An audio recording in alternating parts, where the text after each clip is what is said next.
नमस्कार दोस्तों। आज हम सुनेंगे मालती जोशी जी द्वारा लिखित कहानी स्नेहबंध। तो आइए कहानी शुरू करते हैं। माँ, यह है मीतू मैत्रेयी। ध्रुव ने परिचय करवाया तो देखते ही रह गई। कटिवाल के नीचे एक छोटा सा चेहरा, वो भी आधा गॉगल्स से ढका हुआ। नेवी ब्लू रंग की जीन्स के ऊपर चटक पीले रंग का पुलोवर, उस पर बने हुए केबल्स इतने प्यारे कि कोई और होता तो पास बिठाकर पहले डिज़ाइन उतार लेती, बाकी बातें बाद में होती। पर यह मीतू थी, मैत्रेयी। अपनी सारी प्रतिक्रिया मन ही में समेटकर मैंने सहज स्वर में कहा, ड्राइंग रूम में चलकर बैठो तुम लोग, मैं पापा को बुला लाऊं। बच्चों के पापा हस्बे मामूल बगिया में इजी चेयर में लेटे अखबार पढ़ रहे थे। 4 पन्नों का अखबार है, लेकिन पढ़ने में सुबह से शाम कर देंगे। अपनी सारी खीज उन पर उड़ेलते हुए मैंने कहा, बहू रानी आई है, चलकर मुआयना कर लीजिए। बहू रानी? उन्होंने चौंक कर पूछा, फिर चश्मा उतार कर मुझे सीधे देखते हुए बोले, बहू रानी आई है तो तुम्हारा स्वर इतना तल्ख क्यों है? एक दो नहीं, साथ रहते पूरे 28 साल हो गए हैं। मेरे स्वर का एक एक उतार चढ़ाव उन्हें कंठस्थ हो गया है। फिर भी मैंने कोई जवाब नहीं दिया और चाय बनाने के बहाने रसोई में चली गई। आधा पौना घंटा बाद जब चाय नाश्ता सजाकर बाहर ले गई, उस समय ड्राइंग रूम कहां से गुलजार था। इस बीच शायद शिव भी कॉलेज से लौट आया था और उसी के किसी चुटकुले पर सब लोग ठहाके लगा रहे थे। मुझे देखते ही शिव ने आगे बढ़कर ट्रे थाम ली। ध्रुव ने मेज से सारा कबाड़ हटाकर जगह बनाई। पानी का जग और चटनी की शीशी अंदर छूट गई थी। ट्रे रखकर शिव दौड़कर चीजें ले आया। सब कुछ एकदम स्वाभाविक ढंग से हो रहा था। जब से सविता ससुराल गई है, बच्चे इसी तरह माँ की मदद करते हैं। पर पता नहीं क्यों आज मुझे ये सब अच्छा नहीं लगा। थोड़ा सब्र तो किया होता है इन लोगों ने। मैं भी तो देखती मीतू नाम की ये लड़की कितना अदब कायदा जानती है। घर की बहू बनकर आ रही है, ये तो हुआ नहीं खुद चलकर किचन तक आती। झूठ मूठ ही सही, मदद के लिए पूछती, बस लाट साहब की तरह बाहर बैठी रही। लड़के बेचारे बैरों की तरह दौड़ धूप कर रहे हैं। नाश्ते के लिए गरम समोसे बना लिए थे, सूजी के लड्डू और घर का बना चिवड़ा भी साथ था। जनता के नाश्ते का सरंजाम देखा और खुश हो गई। हाय माँ, आपने ये सब घर पर बनाया है?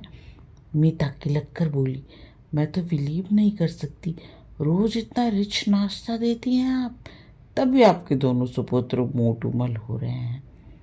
ए, हमें नजर मत लगाओ, ध्रुव ने टोका। माँ की जीवन भर की साधना है हमारे पीछे। जानती हैं मीता जी, शिव ने कृत्रिम गंभीरता उठकर कहा, माँ ने हमको खिला खिला कर ऐसा तैयार कर दिया कि अब कैसे भी कर्कश बीवी मिले हम निपट लेंगे, मैदान छोड़कर भागेंगे नहीं। कमरा एक बार फिर हंसी में डूब गया। मुझे लेकिन बड़ा ताव आ रहा था। मेरे बच्चों को मोटूबल कहने का हक इसे किसने दे दिया? अभी तो घर में आई भी नहीं और रोब झाड़ने लगी। वाह, ये भी कोई बात हुई। तुम्हारे माँ बाप ने तुम्हें नहीं खिलाया तो हम क्या करें?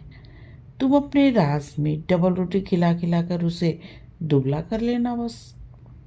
चलो माँ, मैंने अपनी तंद्रा से चौंक कर देखा। सब लोग उठ खड़े हो गए थे। मीता नमस्ते कर रही थी, फिर वह चली गई। गेट तक छोड़कर हम लोग लौट आए। ध्रुव से घर तक छोड़ने चला गया। पहली बार आई थी, बच्चों के पापा घर में आते ही शुरू हो गए, जिसको तो तुम नेक बांटती फिरती हो, उसे यूं ही खाली हाथ भेज दिया। मैंने कोई जवाब नहीं दिया, खाली प्लेट प्याले समेट कर रसोई में चली आई। पहली बार आई थी तो क्या करे, रीति रिवाजों का ठेका क्या हमने ही ले रखा है?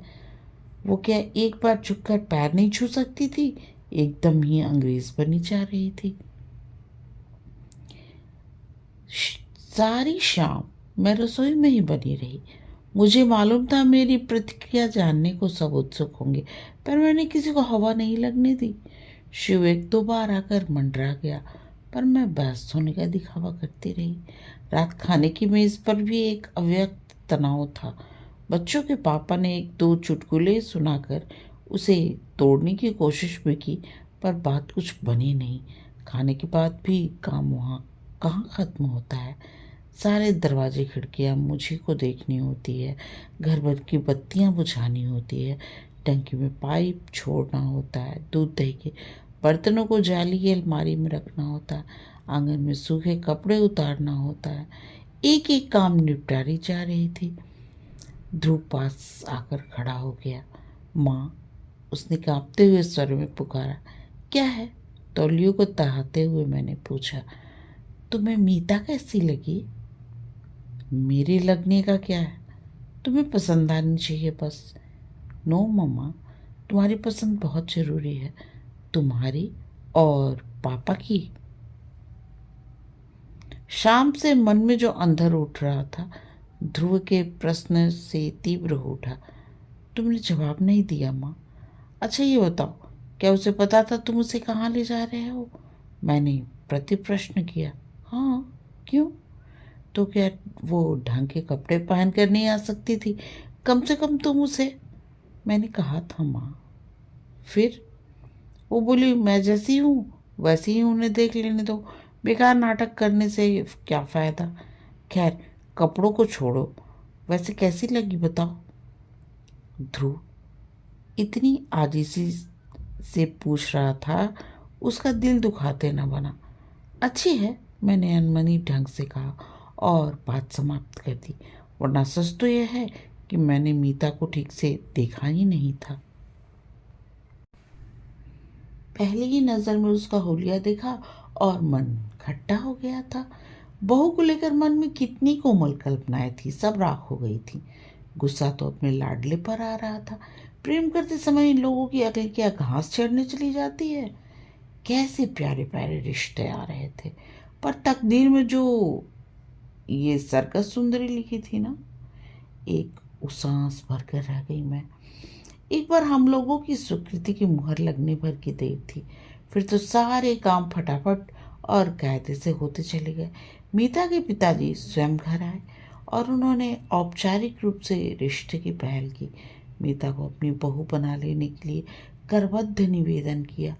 उन्होंने बताया कि पत्नी की मृत्यु के बाद उनके बच्चे अक्सर हॉस्टल में पले हैं, वे भी हमेशा टूर पर ही बने रहे। 2 साल पहले लड़की की शादी हुई है, तब से घर कुछ आकार ग्रहण करने लगा है।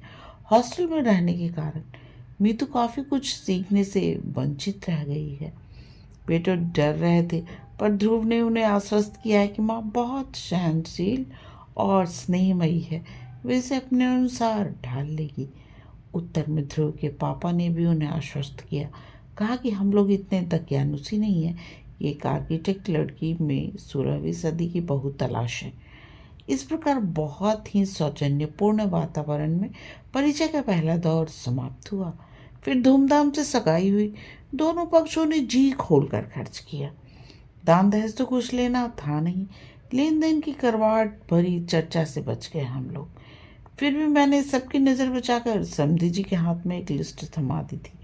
पहले बेटे की शादी थी, नाते रिश्तेदारों के नेक तो मिलने ही चाहिए थे। अपनी बेटी को तो लोग देते ही हैं, जिंदगी भर यह देना समाप्त ही नहीं होता, पर बाकी लोगों को मौका तो सिर्फ शादी में ही आता है ना। एक लिस्ट मैंने ध्रुव को ही पकड़ाई थी। लिस्ट क्या थी? होने वाली बहू के लिए आचार संहिता थी। मीता शादी के बाद ही इस घर में आएगी। भविष्य में वो बाल नहीं कटवाएगी, हाथ में चूड़ियाँ डालने की आदत डालेगी, शादी में सिर ढकेगी। घर में मेहमान रहेंगे तब तक साड़ी पहनेगी, लोगों के सामने ध्रुव के नाम को लेकर नहीं पुकारेगी। खूब लंबी सूची थी, बारीक से बारीक जो भी बात याद आती गई जोड़ दी थी। शिव ने तो उसका नाम विसूत्री कार्यक्रम रख दिया था। आते जाते ध्रुव को छेड़ देता, दादा भाई भाभी को कितने सूत्र रटा दिए। कभी कहता, भाभी से कहना फर्स्ट डिवीज़न नहीं आने से भी चलेगा, पर कम से कम पासिंग मार्क्स तो आने ही चाहिए। ये छेड़छाड़ सिर्फ मजाक के तौर पर नहीं होती थी, उसमें एक अव्यक्त आक्रोश भी था। माँ के कारण इन लोगों की इमेज एकदम पुरानपंथी हो गई थी। ध्रुव मुँह से तो कुछ नहीं कहता था, पर शिव के छेड़ने पर जैसी उदास हंसी हंस देता, उससे स्पष्ट हो जाता था। आखिर एक दिन मैंने कही दिया, देखो शिव, ये मजाक उड़ाने वाली बात नहीं है। ये मत सोचो कि मैं अपने लिए कुछ कह रही हूँ। मेरी तो बस यही इच्छा है कि नई बहू के आते ही आलोचना न शुरू हो जाए। आखिर मेरी भी तो वो कुछ लगती है, और तुम तो जानते हो, शादियों में कुछ लोग आते ही इसी मकसद से हैं, नुस्ख निकाले और आलोचना शुरू कर दे। बच्चे इसके बाद चुप हो गए थे। वैसे मैंने एकदम गलत भी नहीं कही थी। शादी में सचमुच कुछ लोग मीन मीट निकालने के लिए ही आते हैं। नई नवेली दुल्हनों को सबसे ज़्यादा आलोचना झेलनी पड़ती है। झूठ क्यों बोलूं, खुद ही मैं कई बार इस अभियान में सम्मिलित हुई हूँ। दोनों ओर से परिवारों में अब तक जितनी बहुएं आई हैं, सबके लिए मेरे पास कहने को कुछ न कुछ है। सुरेश की बहू रसोई तक में चप्पलें पहन कर घूमती है। महेश की बहू 9 बजे से पहले बिस्तर नहीं छोड़ती। राजन की बहू रसोई में झांकती तक नहीं। आलोक की बहू 24 घंटे उसके नाम का जाप करती रहती है। जेठ ससुर तक का उसे होश नहीं रहता। निखिल की बहू तो और भी तिस्मार खाना है। जहाँ पति को 4 लोगों के बीच हंसते बोलते देखेगी, बच्चे को लत से लाकर गोद में पटक देगी। उस पर तुर्रा ही है कि कोई मेरी अकेली का नहीं है जो दिन भर मैं ही लादे फिरूं। सुन सुनकर कान पक गया तो एक दिन बुआ जी ने कह ही दिया, बहू, सब जानते हैं बच्चा कोई अकेले नहीं पैदा करता, पर उसका कोई इस तरह ढिंढोरा नहीं पीटता। ये सारे नमूने मेरी आंखों के सामने थे, इसलिए मन में एक आदर्श बहू की कल्पना थी। सोचा था कि ध्रुव के लिए जो लड़की लाऊंगी वो इन सब से अलग होगी, पर अपना सोचा सब कहाँ हो पाता है। तुम्हारी सारी शर्तों का पालन करेगी तब तो तुम्हें अच्छी लगेगी ना माँ। ध्रुव ने एक दिन गले में बाहें डालकर बड़ी आशा से पूछा था। तब ये सोचकर संतोष कर लिया था कि लड़का आज भी मुझे कितना चाहता है। आसपास के वातावरण को देखते हुए ये भी कम न था। शादी हुई और खूब धूमधाम से हुई। घर की पहली शादी थी। अनगिनत मेहमान आए थे, उनमें से कईयों को निराश लौटना पड़ा। टीका टिप्पणी का एक भी मौका हाथ नहीं लगा। मैं खुद बहुत डरी हुई थी। एक तो लड़की की माँ नहीं थी, करता धरता बड़ी बहन थी जो मेरी कहीं में बस गई थी। पति पत्नी दोनों डॉक्टर थे। भैया भाभी तो अभी नए ही थे, पर स्वागत सत्कार में, खान पान में कहीं कोई त्रुटि या अव्यवस्था नहीं हो पाई थी। मीता के पापा जो बिछे जा रहे थे, पर बहन बहनोई, भैया भाभी, चाचा ताऊ सभी सौजन्य और विनम्रता की मूर्ति बने हुए थे। और जयमाल के समय जब मीता को देखा तो बस आंखें जुड़ा गई। अपना वो सपना याद आ गया। ध्यान आया, ऐसी बहू जो रूप लावण्य में एकदम मीता जैसी हो, लाल सुर्ख बनारसी साड़ी में लिपटी हुई, कितनी सलोनी गुड़िया सी लग रही थी। अंतर्जातीय विवाह को लेकर एक शूल था मन में, वो भी जाता रहा। इसी बात को लेकर ननद रानी कोसती रही है। अब सर उठा के सबके सामने कह सकूंगी, भाई हमने तो लड़की का रूप गुण देखा, विद्या बुद्धि देखी और घर परिवार देखा, बस जात पात को आजकल पूछता ही कौन है। 8-10 दिन घर में मेला सा लगा रहा। मीता जितने 2-4 दिन रही, ननदों के बीच दबी ढकी बैठी रही। उनके बच्चों को लाड प्यार दुलार करती रही। रिश्ते की सास और जिठानियों की मान मनुआर करती रही। सभी लोग प्रसन्न थे और जाते समय हर कोई मुझे बधाई देता हुआ गया। शादी के बाद दोनों 8-10 दिन के लिए मसूरी घूमने चले गए थे। उनके लौटने तक मैंने सविता को रोक लिया था। सोचा ननद भौजाई थोड़े दिन साथ रह लेंगी। दूसरे दिन सुबह सुबह मैं रसोई में व्यस्त थी। सविता पास आकर फुसफुसाई, माँ बहुरानी को तो देखो देखो, बड़े बड़े पीले फूलों वाली मैक्सी पहनकर वो मेज पर प्लेटें लगा रही है। मैं और सविता दोनों एक दूसरे का मुंह ताक रहे थे। इस बात को कौन उठाए और कैसे? मैं तो आजकल लड़कों से खौफ खाने लगी थी, पर सविता तो उन दोनों को घास नहीं डालती थी। दंदनाती हुई बाहर चली गई और बोली, मीता रानी, आज ये कौन सी ड्रेस निकाल ली? घर की ड्रेस है दीदी। फिर सविता की प्रश्नार्थक दृष्टि को समझते हुए बोली, माँ का ऑर्डर था कि मेहमानों के सामने साड़ी पहननी होगी, इसलिए इतने दिन पहनती रही, पर इतना बंधा बंधा लगता है उसमें, तो हमें मेहमानों में नहीं गिनती तुम। आप आप तो घर की हैं दीदी, अपनी। और कोई वक्त होता तो मैं इस बात पर निहाल हो जाती, पर इस समय समस्या जरा नाजुक थी।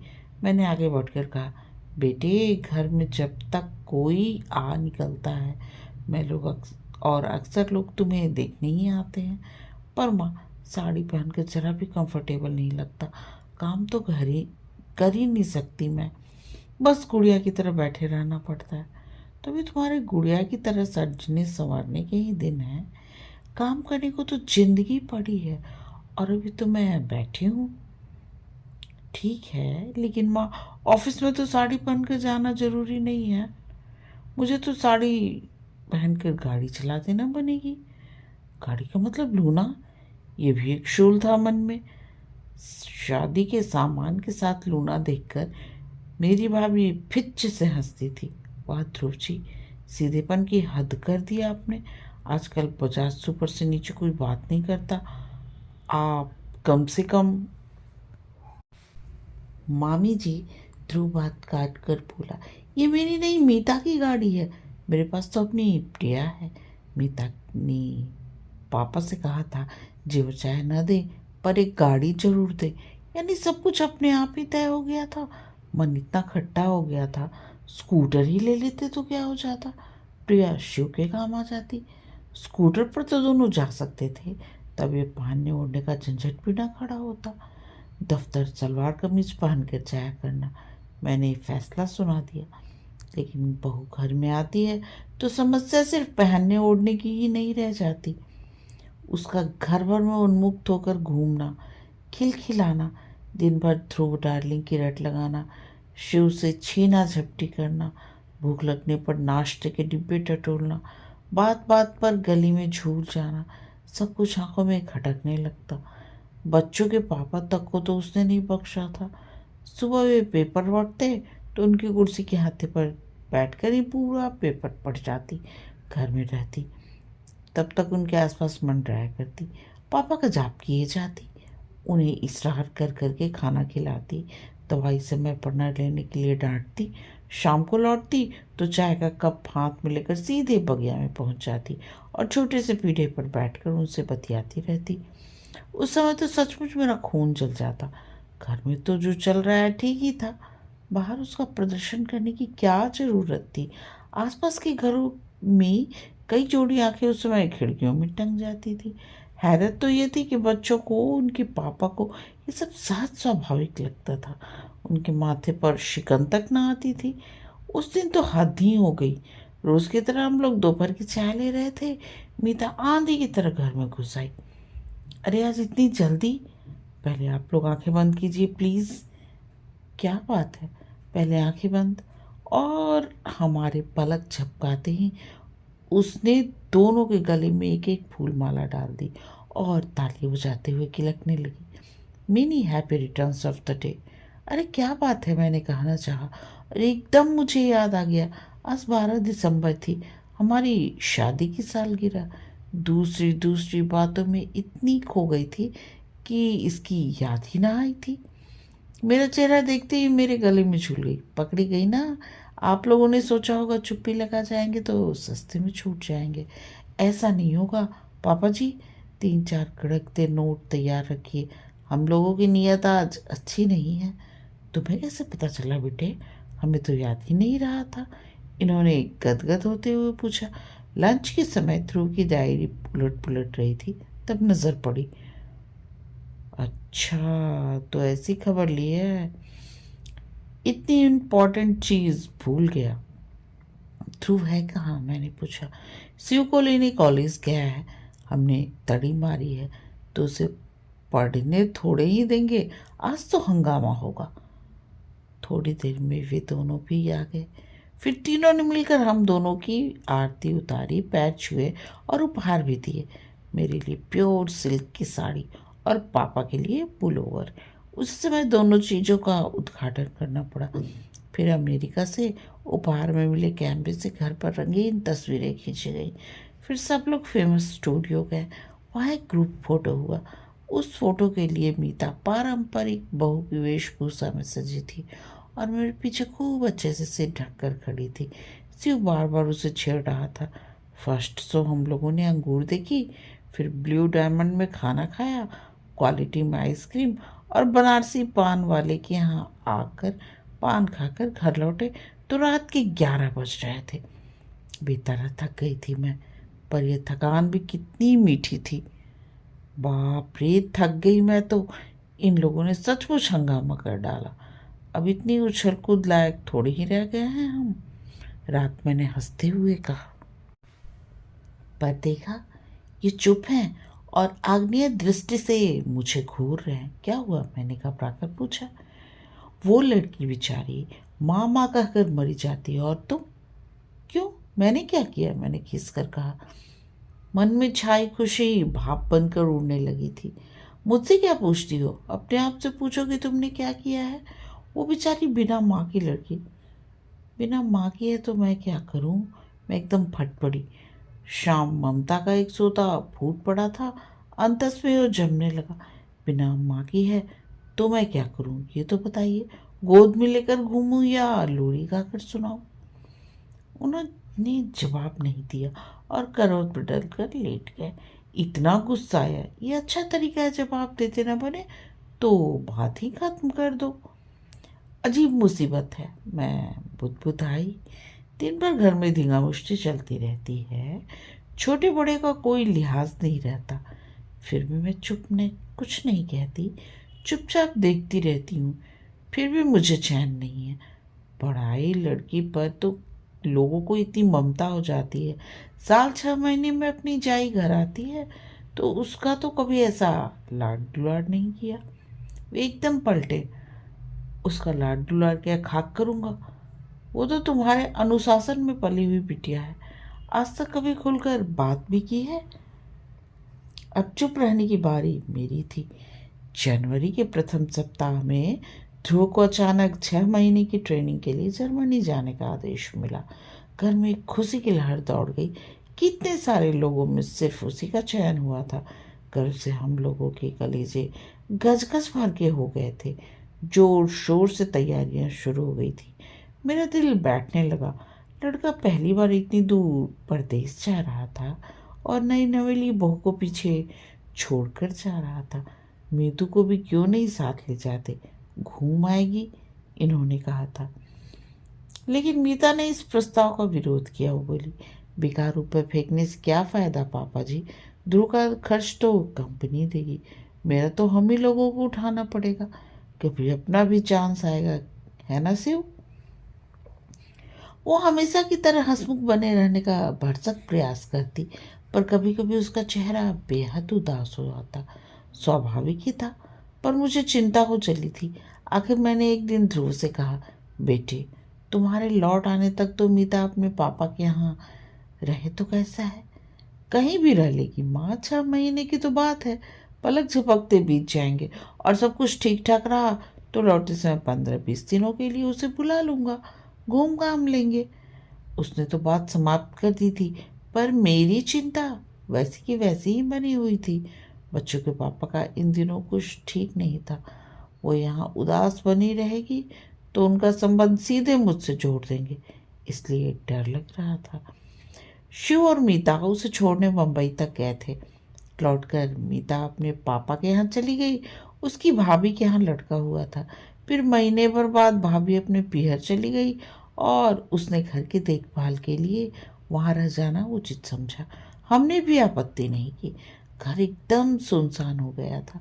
बच्चों के पापा ध्रुव से ज़्यादा मीता को मिस कर रहे थे। हर चौथे 8वें दिन समझाने पहुँच जाते, कभी घसीट कर साथ मुझे भी ले जाते। तब समझे जी चुटकी लेते। अपने बच्चों के लिए कैसे दौड़ दौड़ कर आ जाते हैं। मुझ गरीब की तो कभी सुध भी न ली। शिव भी अक्सर देर से घर लौटता।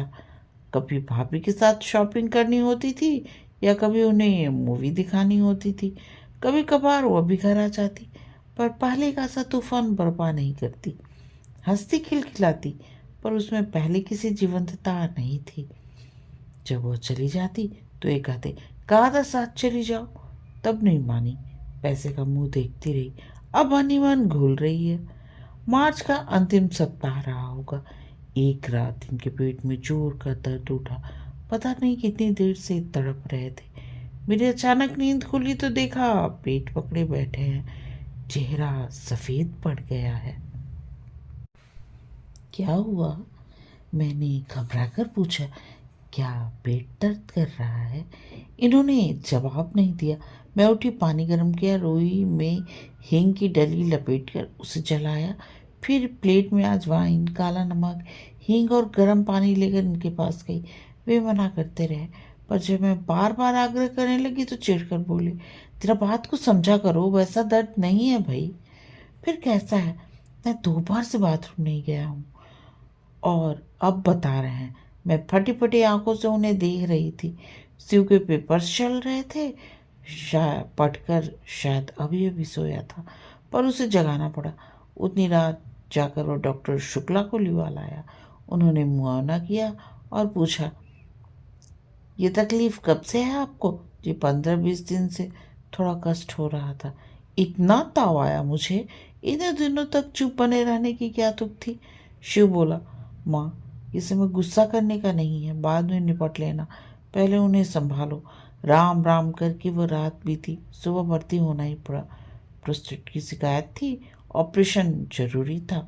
उन्होंने पहले ही अपना आदेश सुना दिया। प्राइवेट नर्सिंग होम नहीं जाएंगे, सरकारी अस्पताल के ही प्राइवेट वार्ड में जाएंगे, जनरल में रहेंगे। इस ऑपरेशन के बाद नर्सिंग की बहुत ज़रूरत होती है। प्राइवेट वार्ड में कोई झांकता भी नहीं, 10 बार बुलाने जाना पड़ता है। उनकी बात न मानने का कोई उपाय नहीं था। खजाने की चाबी उन्हीं के पास थी। ध्रुव यहाँ होता तो बात दूसरी थी, पर अब उतनी दूर से उसे बुलाने का कोई मतलब भी न था। जनरल वार्ड में जो एक रात गुजारी है, उफ, जिंदगी भर याद रहेगी। इनको वैसी हालत में नींद आने का कोई प्रश्न ही नहीं था, पर आसपास के वातावरण में मन को इतना बोझिल कर दिया कि सुबह उठकर लगा मैं ही बीमार हूँ। और दुर्गंध अब भी याद आती है तो मन पर कांटे से उगाते हैं। सुबह शिव कहीं से चाय लाया था मेरे लिए, पर घूंट भर भी गले से नहीं उतरी। 10 बजे ऑपरेशन होने को था। 9 बजे ही इन्हें स्ट्रेचर पर डालकर ले गए। मैं और शिव भी पीछे पीछे चल पड़े। जहाँ तक जाने दिया वहाँ तक गए। फिर वहीं बैठकर इष्ट देव का जाप करने लगी। शिव बेचारा दौड़ धूप में व्यस्त हो गया। नमस्ते बहन जी। मैंने चौंक कर देखा, मीता के पापा थे। आपने तो खबर भी नहीं की, इतने बेगाने हो गए हम लोग। उनके स्वर में आक्रोश था, शिकायत थी। मैं क्या जवाब देती? वो तो मीतू अभी किसी काम से घर गई थी, तब पड़ोस के मेहता साहब ने बताया। सब कुछ इतना अचानक हो गया, मैंने अपराधी स्वर में कहा। शिव बेचारा एकदम अकेला पड़ गया था। सारी भाग दौड़ उसी के जिम्मे थी। यही तो मैं कह रहा हूँ, उसे अकेले सारी भाग दौड़ करने की क्या जरूरत थी? हम लोग किस लिए हैं? कल को ध्रुव सुनेगा तो क्या कहेगा? उससे तो जो भी कहेगा वो कहेगा। मुझे तो अपनी चिंता हो रही थी, ध्रुव मुझसे क्या कहेगा? इन पर इतना ताव आ रहा था, दर्द से तड़प रहे थे, पर मजाल है जो बटुओं की पकड़ जरा सी ढीली हो जाए। जनरल वार्ड में रहेंगे, वहाँ नर्सिंग अच्छी होती है। अब इतने बड़े आदमी को उस नरक में ले जाऊंगी तो कैसा लगेगा?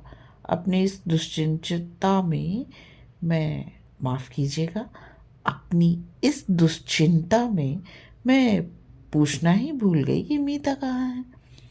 11:30 बजे उन्हें थिएटर के पास वाले कमरे में लाकर रखा गया। ऐसे हट्टे कट्टे बोलते हंसते व्यक्ति को इस तरह असहाय व्यवस्था में देखकर मेरी तो रुलाई फट पड़ी। मीता के भाई नरेश मुझे सहारा देकर बाहर ले आए और वापस बेंच पर बिठा दिया। असहाय सी मैं वहाँ बैठी रही। 2 घंटे बाद उन्हें वार्ड में ले जाने की अनुमति मिली। ये 2 घंटे मेरे लिए 2 युग हो गए थे। वार्ड में वापसी के समय काफिला जरा बड़ा था। घर परिवार के लोग थे और स्टाफ के भी। ढेर सी शीशियाँ स्ट्रेचर के साथ चल रही थी। सब लोग उन्हें उठाए हुए थे। माँ तुम सीढ़ियों से आ जाओ, लिफ्ट में तुम्हें परेशानी होगी, शिव ने कहा। तो मैं हाँ सीढ़ियों की ओर मुड़ गई। हाफती कांपती ऊपर पहुंची। तब तक स्ट्रेचर शायद वार्ड में पहुंच चुका था, क्योंकि गलियारे में उसका कहीं पता नहीं था। मैं वार्ड तक पहुंची ही थी कि नरेश जी की आवाज़ आई, माँ जी इधर आइए। उनके पीछे चलते हुई मैं गलियारे के छोर तक पहुंची। डीलक्स रूम का दरवाज़ा खोला और खाली स्ट्रेचर थामे लोग बाहर निकले। ये कमरा, मैंने स्फुट स्वर में कहा। भाभी ने बुक करवाया है, मेरा असमंजस ताड़ कर शिव पास आकर फुसफुसाया। ये उनके बस की ही बात थी जी, उसके पापा गर्व से बता रहे थे। सुपरिटेंडेंट से जाकर भिड़ गई, खड़े खड़े रूम अलाट करवा लिया। बहुत लड़ाकू है लड़की। मैंने मीता की ओर देखा, वो चुपचाप इनके पलंग के पास खड़ी थी। घर पर तो तिनका भी नहीं उठाती। नरेश बोले, यहाँ आई है तब से सफाई में जुटी है, 3 बार तो घर के चक्कर लगाई है। ये सास जी को खुश करने के फॉर्मूले हैं, समधी जी ने स्नेहसिक्त स्वर में कहा। कमरा सचमुच धुला पूछा चमक रहा था। दोनों पलंगों पर घर की साफ चादरें और तकिए रखे हुए थे। टेबल पर सफ़ेद टेबल क्लॉथ था। अलमारी में कागजें बिछी हुई थी, उसमें मेरे और इनके कुछ कपड़े तहा कर रखे हुए थे। चाय, शक्कर, कप, प्लेटें, माचिस, कुछ भी नहीं भूली थी वो। बाथरूम में बाल्टी, मग, तौलिया, चौकी सब व्यवस्थित ढंग से सजा हुआ था। थोड़ी देर में स्टोव की घरघराहट शुरू हुई। देखा मीता चाय बना रही थी। माँ चाय पी लीजिए। थोड़ी देर में मेरे सामने खड़ी थी। कमरे में आने के बाद उसने पहली बार बात की थी और उसका स्वर अत्यंत सपाट था। चाय यहाँ? मैंने एक बेमतलब सा जुमला उठाया। तो कहाँ पिएंगी? क्या पापा को इस हालत में छोड़कर आप घर जाएंगी? उसकी बात में तर्क था, पर उससे भी ज्यादा वजनदार उसकी आवाज़ थी। मैंने चुपचाप प्याला होठों से लगा लिया। मेरी चाय लेते ही सबने जैसे राहत महसूस की, क्योंकि सभी थके हुए थे। बहुत बेमन से प्याला उठाया था मैंने, पर सच कहूँ तो पीने के बाद जी एकदम हल्का हो उठा। सुबह से सिर भारी हो रहा था, वो भी थोड़ा उतर गया। 5 बजे के करीब उन्हें कुछ होश आया। मीता उनके पास ही बैठी हुई थी। उसे देखकर इतनी पीड़ा हो रही थी। वो थोड़ा सा मुस्कुरा दिए। तब मुझे एहसास हुआ कि सचमुच उनकी यंत्रणा बहुत भीषण रही होगी। नहीं तो क्या ऑपरेशन से पहले एक बार भी अपनी लाडली बहू को याद न करती। पापा, आप और भैया आप घर जाइए। मीता का फरमान छूटा। रात को मेरा और माँ का खाना लेकर भैया आएगा। आप अब सुबह आइएगा। मैं फल फूल खा लूंगी, मैंने हल्का सा प्रतिवाद किया। आपके लिए पक्का खाना बन जाएगा, उसने मेरी ओर बिना देखे जवाब दिया। वैसे बहन जी, चाहे तो हमारे घर चलकर। पापा प्लीज़, उसने जैसे सारे विवाद को समाप्त करते हुए कहा और उन दोनों को जबरन घर रवाना किया। फिर शिव के पास बैठकर उसने सारे पर्चे पढ़े और फिर शिव को दवाइयाँ लाने भेज दिया और खुद इनके पलंग के पास स्टूल खींचकर बैठ गई। दूसरे पलंग पर मैं चुपचाप पड़ रही। बोलने की शक्ति ही नहीं थी। 2 रातों का जागरण था, थकान थी, तनाव था। कब झपकी लग गई पता ही नहीं चला। मीता ने खाने के लिए जगाया, तब जाकर आँख खुली। समधी जी से रहा नहीं गया, खाना लेकर खुद आ गए। बदले में लाडो की फटकार भी सुननी पड़ी। वे शिव का भी खाना लाए थे, पर मीता ने उसे अस्पताल में खाने नहीं दिया। तुम पापा के साथ घर जाओगे और सुबह पेपर के बाद ही यहाँ आओगे, समझे? लेकिन भाभी, यहाँ वो मियाँ, यहाँ की चिंता मत करो, यहाँ मैं हूँ, माँ है, भैया है। शिव बहुत गुनगुनाया, पर आखिर उसे जाना ही पड़ा। उन लोगों को छोड़ने के लिए नरेश जी नीचे तक गए। मीता ने उनसे मेरे लिए पान मंगवाया। पान के बिना आज पूरा दिन हो गया था, पर मुझे याद ही नहीं आई थी। पर पता नहीं कैसे मीता जान गई थी, खाने के बाद मुझे तलब जरूर आएगी। खाने के बाद उसने मेरा बिस्तर ठीक किया, फिर बाथरूम में जाकर सारी प्लेटें गिलासें धो डाले। दूध एक बार फिर गर्म किया और सोने की तैयारी करने लगी। भैया, 12 बजे तक मैं झपकी ले लूँ, फिर ड्यूटी पर आ जाऊंगी। फिर चाहे आप पूरी रात सोए रहना, उसने कहा और आराम कुर्सी में हाथ का तकिया बनाकर लेट गई। नरेश जी पलंग के पास एक कुर्सी खींचकर बैठ गए। मेरे आराम में जरा भी खलल न डालते हुए दोनों भाई बहन नाइट ड्यूटी निभाने को तत्पर थे। मुझे कैसा तो लगा। मीता, मैंने स्नेहसिक्त स्वर में आवाज़ दी। भैया आराम कुर्सी में लेट जाएंगे, तू इधर पलंग पर आ जा।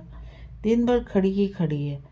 पता नहीं मेरे आवाज़ में कुछ था या उसने प्रतिवाद नहीं करना चाहा। वो चुपचाप मेरे पास आकर लेट गई। आप सोने लगे तो मुझे जगा लीजिएगा भैया, उसने कहा और आंखें मूंद ली। नरेश जी आराम कुर्सी पलंग के पास खिसकाकर उसमें लेट गए। कमरे में एक अजीब सी शांति छा गई। मैंने मीता की ओर देखा। पता नहीं क्यों उसे देखकर मुझे सविता की याद हो आई। 2 बच्चों की माँ हो गई है, पर अब भी कभी कभी उस पर बचपन सवार हो जाता है। माँ के पास लेटने का मोह आता है। उन क्षणों में वह एकदम नन्ही सवी बन जाती है। मेरे पास यह लेटी, ये नन्ही सी लड़की, इसका भी तो कभी कभी मन होता होगा। तब किसके आंचल में मुंह छुपाती होगी।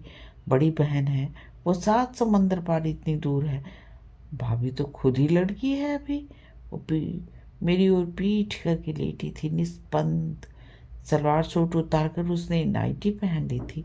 उसमें वो एकदम नन्ही सी बच्ची लग रही थी।